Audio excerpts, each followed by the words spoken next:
So, yesterday somebody said, why should there be a mind? Why should there be? Yeah, well, I mean... Oh. Yes. Not should, but why is there? Yeah. Why is there? Yeah. And I've just been looking at that. I mean, I can't say why there is, but what seems to be the case is that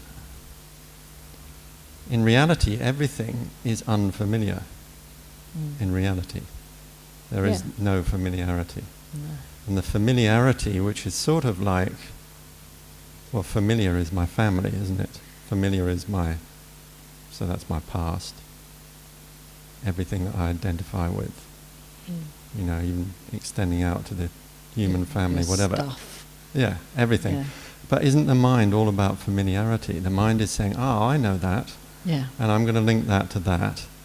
And then suddenly I've got something that I'm familiar with. Yeah, safety. Exactly. So it's like it's like a raft in the middle of absolutely God knows what. Yeah, it's making something out of nothing. Yeah. Yeah, so that's why then, maybe. Wow. That's, again, exactly what we're doing now is we're what putting the mind it, does. We're making it safe. Like we're saying, oh, that's why. So now we can feel safe about it and we can understand it. Yeah. But there is that sort of, I mean, even to the extent, I guess, if like you need to find food, you might think, oh, well, I'm familiar with it being over there or whatever, and then it extends to the whole of everything. It's useful in a way, in some ways. Yeah. But then it has this sort of cloying familiarity where you're looking for what you know somehow.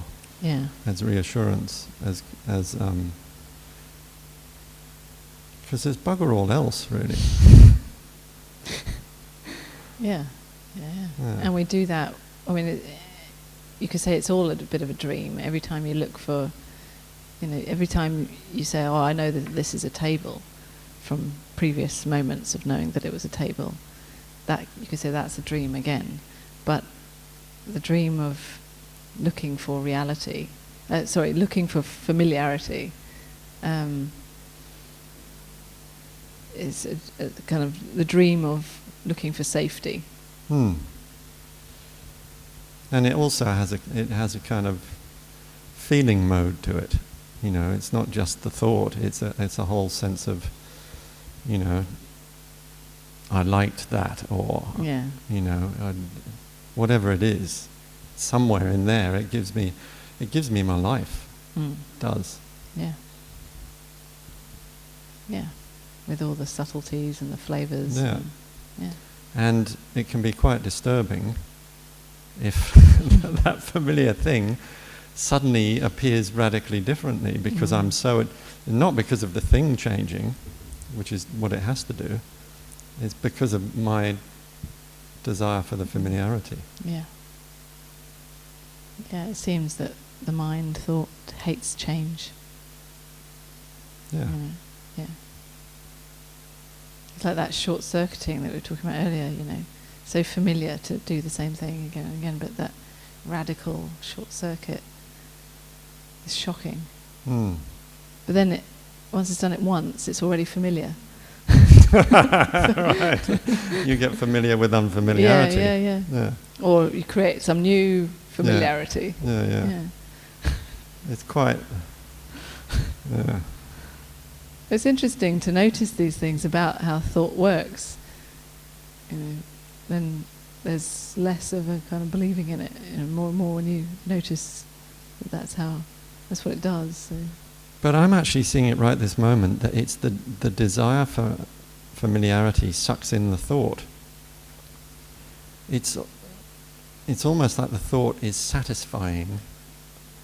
The thought comes in a kind of intellectual structure which satisfies that. It's a feeling, I think. The feeling of looking for familiarity or which is fear, really, isn't it? You could say. Yeah, that's the other side of it. Because without the familiar, I'm in the complete unknown. Body can freak out. Yeah. Yeah, and I mean, as we were saying, that it's slow.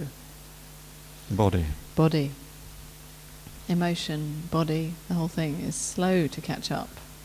To recognise that it's okay, actually, even though it's not familiar, it's all still fine. And paradoxically, in the end, I'm not sure if it isn't the most familiar thing that this, the complete absence of familiarity. That isn't the most familiar. In a sense, in a kind of absolutely pure sense. Yeah, that is the absolute. Yeah. That's why I say, this is already known. Exactly. This is already familiar. Yeah. Yeah, absolutely. In fact, everything else isn't. Because everything else is changing. That's why it's so unreliable. And unreliable. And that's why we grasp for anything familiar. Oh, thank God, there's a table. It's still a table. At least something hasn't changed. Hey, look, I did a degree in philosophy, and they were always talking about the table, and it was always the table. Okay, the microphone. No, but it's. But yeah, it's a simple object, It's just. Yeah. It's just there. Yeah. Yeah. So we grasp for anything that hasn't changed, but of course everything changes. This table might lose its leg or something, or one day might turn up here and the table's been taken away. That would be terrible.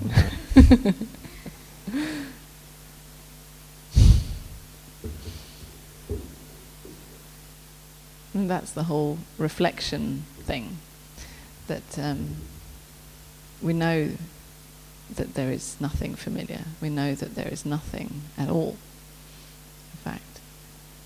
But somehow the mind, thought, whatever we call it, its nature is to look for familiarity. And so even though we know that there isn't anything familiar, or let's say that everything is familiar, there's still this playing out, kind of trying to find that reflection in the stuff, or playing out of it. I'm saying that actually that who I am, who life is totally familiar and natural and also not known, not found. But the paradox goes on of searching for something in this play of stuff, searching for something that is familiar, instead of recognizing that who I am is that is familiar already. And it's also like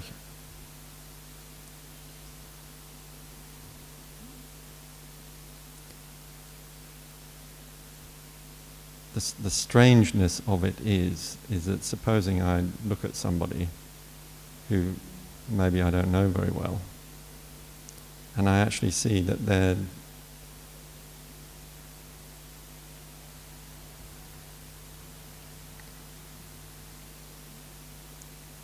just what I always have been.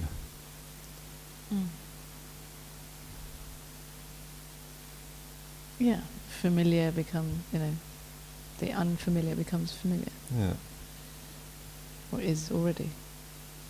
And it's always trying to clothe itself, and yet it's the emperor's clothes, isn't it? Yeah.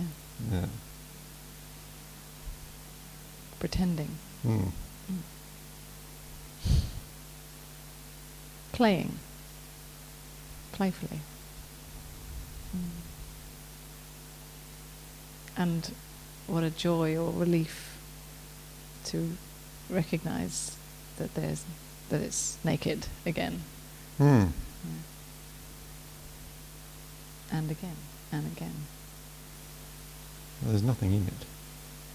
I mean, you don't get anything, do you? Thank you. When you get home, you might check your mail. If you don't pay your fines, you might go to jail. When you move house, you put your stuff in a box. When you cut your hair, you lose your long locks. La la la la la life. La la la la la la la la la life.